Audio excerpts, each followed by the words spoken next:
రైతు సోదరులకు నమస్తే, వెల్కమ్ టు అవర్ ఛానల్. ఈరోజు మనం చూస్తున్నట్టయితే ప్రధానంగా కలుపు ముందు ఆల్రెడీ రీసెంట్గా నేను మన వరి నాట్లు కూడా వేసాను. మేము తెలుసు ఈరోజు మూడో రోజు అయింది మనం వరి నాట్లు వేసి. మూడో రోజు మేమైతే ఖచ్చితంగా కలుపు ముందు అయితే వేసుకుంటాం అనమాట. నేను ఎక్కువగా మేజర్గా మార్కెట్లో అనేక రకాలైన కలుపు ముందులు ఉంటాయి. ప్రధానంగా ఈ కలుపు ముందులు ఇసుకలో కలిపి వేసుకుంటూ ఉంటారు, కానీ మేమైతే యూరియాలో కలిపేస్తుంటాం. అంటే మీ యొక్క పరిస్థితులను బట్టి వేసుకుంటూ ఉంటాం. మేమైతే యూరియాలో అయితే వేస్తుంటాను.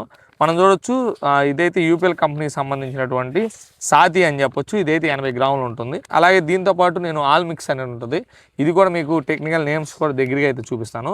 మనం చూస్తున్నట్టయితే యూపీఎల్ కంపెనీకి సంబంధించిన సాతి, అలాగే మనం చూస్తే ఆల్ మిక్స్ ఇది 8 గ్రాములు, ఇది 8 గ్రాములు ఉంటుంది. ఇది ఎప్పుడైనా గుర్తుపెట్టుకుంటే ఈ కలుపు ముందు మనం సరిగ్గా దమ్ములు చేసుకోకపోయినా, దుక్కులు సరిగ్గా చేసుకోయినా ఆల్రెడీ మనం నాటేసే సమయంలో పైకున్న మొక్కలు అయితే కలుపు చనిపోదన్నమాట.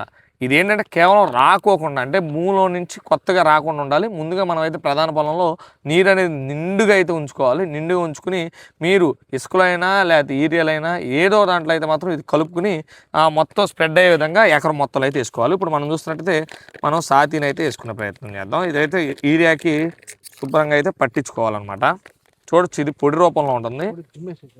దీంట్లో డబ్బా ఉంది చూడొచ్చు. దీన్ని చక్కగా ఇప్పుడు మనం చూస్తున్నాం కదా, ఇది మొత్తం కూడా యూరియాకి కలిసే విధంగా 80 గ్రాముల ప్యాకెట్ని శుభ్రంగా మనం పట్టించుకుని అయితే కలుపుకోవాలన్నమాట.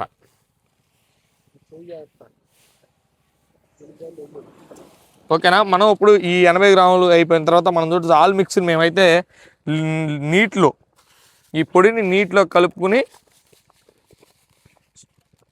యూరియాపై వేసుకుంటాం అన్నమాట. చూడొచ్చు,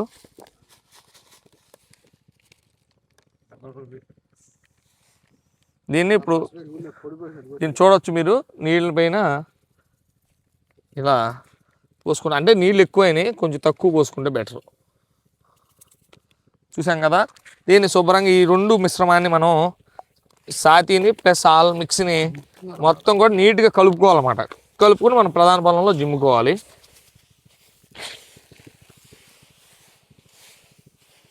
అంటే కేవలం యూరియాతోనే కలపాలనేది లేదు, ఇసుకలో అయినా కలిపి జిమ్ముకోవచ్చు. నాకైతే అందుబాటులో యూరియా ఉంది కాబట్టి నేనైతే యూరియాలో కలిపి అయితే జిమ్ముకుంటాను. ఇంకోటి అంటే జిమ్మే వాళ్ళకి కూడా జిమ్మటానికి బాగుంటుంది అని చెప్పి యూరియాని అయితే ఎక్కువ ఉపయోగిస్తున్నారు. ఇప్పుడైతే మాత్రం మనం పిండి అయితే జిమ్ముతున్నాం అనమాట. చూడొచ్చు, ఇప్పుడు మొత్తం ఈ కలుపు మందు అయితే వేసుకుంటున్నాం.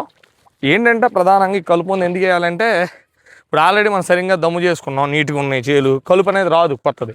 ఇప్పుడు మీరు ఎక్కడ చూడొచ్చు సరిగ్గా దమ్ము వాళ్ళ అక్కడక్కడ మొక్కలు ఉన్నాయి. అవి ఏమవుతాయి అంటే మనం వేసి కలుపు ముందుకి చనిపోవు, అవి ఎలా ఉన్నాయి అలాగే ఉంటాయి. ఇప్పుడు మనం వేసి కలుపు ముందు కేవలం నీట్గా మనం దమ్ము చేసుకున్నాం చూడండి, ఎక్కడ కలుపు ఏమి లేదు. అది మళ్ళీ కొత్త కలుపు పుట్టకోకుండా చేయడానికి కలుపు ముందు పనిచేస్తాయి. ఓకేనా. అందుకని మనం ఇప్పుడు ఒక్కొక్క ఏరియాలో ఒక్కొక్క విధంగా చేస్తుంటారు. మా ఏరియాలో అయితే ఇట్లా చేస్తాం. మేము మూడో రోజు చేస్తాం అనమాట కలుపు ముందు వేసిన తర్వాత.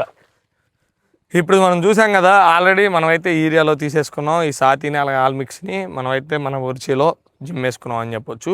ఓవరాల్గా ఏంటంటే ఫుల్గా అయితే మేజర్గా ఇది పని చేయాలి అంటే కలుపు మందులు నిండుగా నీళ్ళు ఉండాలి. మనం ఆల్రెడీ దమ్ము చేసినటువంటి చేలో ఏమైనా కలుపు ఉంటే మాత్రం అది పూర్తిగా పోదు. ఏంటంటే కొత్తగా రాకుండా అయితే మాత్రం ఈ రెండు ఉపయోగపడుతుంటాయి. కేవలం యూరియాలో కలిపేయాల్సిన అవసరం లేదు. ఇసుకలో అయినా లేకపోతే మట్టిలో అయినా ఎట్లయినా మీరు కలుపుకుని వేసేసి జిమ్ముకోవచ్చు. ఏంటంటే పరిస్థితులను బట్టి ఇక్కడ మా ప్రాంతంలో ఈ చిమ్మే వాళ్ళు ఏంటంటే యూరియాలు అయితే చిమ్ముతారు, కాబట్టి ఖచ్చితంగా మేమైతే వేసుకోవాల్సిన పరిస్థితి అయితే వచ్చింది. ఇది ఈరోజు వీడియో. నెక్స్ట్ వీడియోలో నేను ఏ కాంప్లెక్స్ ఎరువు వేస్తున్నాను, అట్లా ఎలాంటి దుప్పు చేయడానికి ఎలాంటి మందులు కలుపుతున్నాను ఏంటనేది నెక్స్ట్ వీడియోలో మీకు చూపించబోతున్నాను. ఇంకెందుకు ఆలస్యం, మన ఛానల్ చూస్తున్నాను వెంటనే సబ్స్క్రైబ్ చేయండి, దాని పక్కన గంట సింబల్ నొక్కండి. ప్లీజ్ సబ్స్క్రైబ్ రైతన్నకి తోడుగా.